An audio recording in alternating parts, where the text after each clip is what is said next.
been using this DataVac for a few months now and I'm pretty happy with it, but there's a few issues I have with it.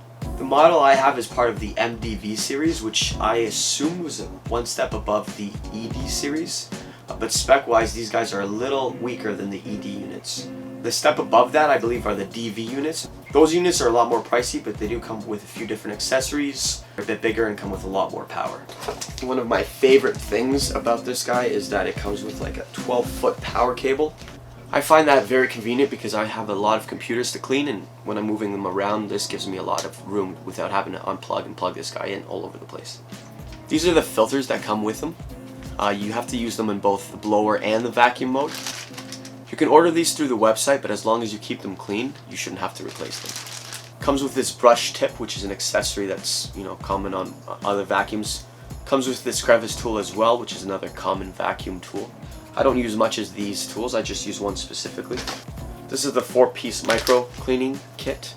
So it comes with the tip here, and then this straw, this little bendy straw, can connect to either this brush, this micro brush, or this micro crevice tool, just like the bigger vacuum pieces. It also comes with this hose here, just a basic.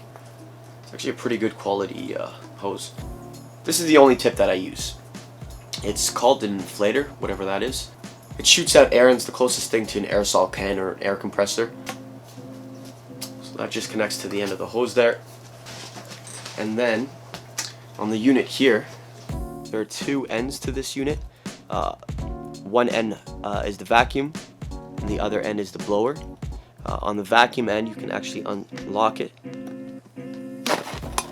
You can see that's where the filter is. That just goes down into there. Pop in the filter.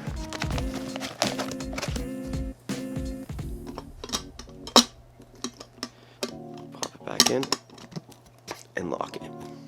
So again, regardless if you're using the vacuum or the blower, you still have to have that filter put in. The second step to connect it, if you want to use the vacuum, you just connect it to the vacuum end. Again, I don't use this, I'll show you an example, but I never use the vacuum mode. What I use is the blower mode, which is by connecting it to this end. To operate this, you're going to want to use two hands. It does come with a shoulder strap as well. But one thing I should note is if you're not holding on tightly, like the tips will shoot out. And sometimes I have had this, if this is not secure enough, this will shoot out as well. So just to prevent it from popping out all the time, I might just end up super gluing it together. The unit does get hot pretty quickly.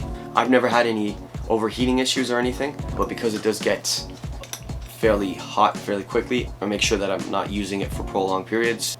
Turn it on, blow, and then turn it off shortly after if I don't need to use it.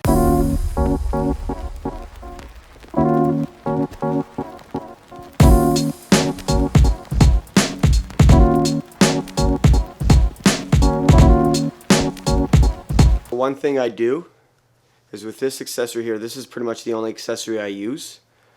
It comes with, there's this, I don't know if you can see it there, yeah, but there's comes with this little hole here that you can hold on to, and that gives this tip a lot more pressure to shoot out of. But make sure you got a good grip on that or it'll shoot out.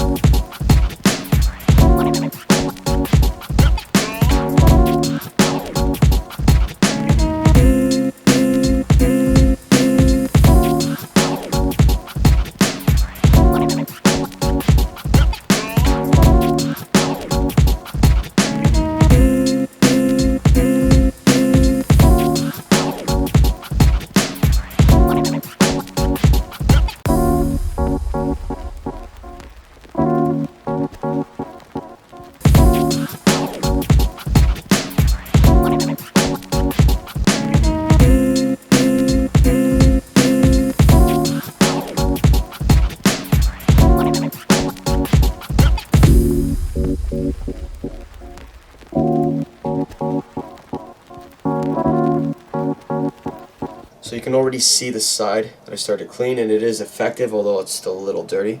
I'm not too big of a fan of the vacuum capability of this unit. I would just stick with the blower mode.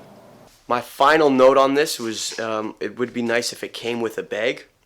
If you buy one of the more expensive units, the DV series, I believe it was. One of those units does come with like a $100 bag or something, but it seems a little bit much just for a carrying case. So I'll just end up picking something from like a Home Depot or something.